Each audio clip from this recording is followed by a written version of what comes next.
Here's a perspective on suffering and embracing the difficulties and the tragedies of life that will perhaps change absolutely everything. Take a look at all those movie heroes and all those superheroes and all those people that you admire. What do they have all in common? A question. Do you admire them because they suffer the least or because they suffer the most? And then actually they transcend that suffering. They show to all of us what is possible if you embrace the suffering of your life voluntarily.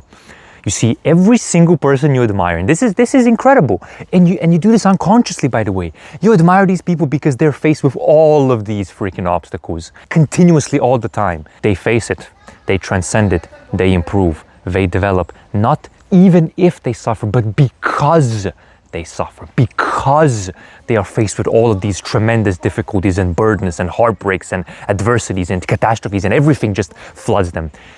Another question. If you were creating a very, very profound novel or a story or a book or whatever it may be, and you were creating this character, would you want that main character to face absolutely nothing or to face absolutely everything and still transcend and still prevail?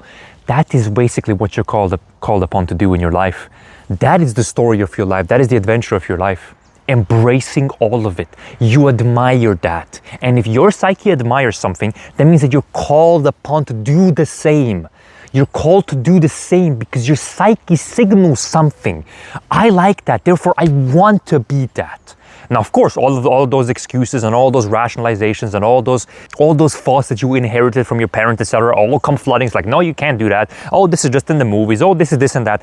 You have to be smarter than that. You have to be smart because if your psyche tells you something, you have to listen. You want to embody that subconsciously for most people. Some people obviously want it consciously, but most of us want that unconsciously. We want to embrace the tragedy of our life. We want to embrace suffering and transcend it and to show to everybody how powerful they are and to influence everybody. We want that. We want that. And that might be our fundamental calling, to embrace all of that and to just transcend it. But obviously with our culture, with our beliefs that we've inherited, etc., we shy away from it because we think it should be avoided. But our psyche tells otherwise. Our subconscious, so to speak, tells otherwise. Our conscience certainly says otherwise. You might want to give that conscience a listen. It's leading you towards the difficult, burdensome, but profoundly adventurous pathway to growth and greatness and development. So if this doesn't change your view on suffering, I don't know what will. Thank you.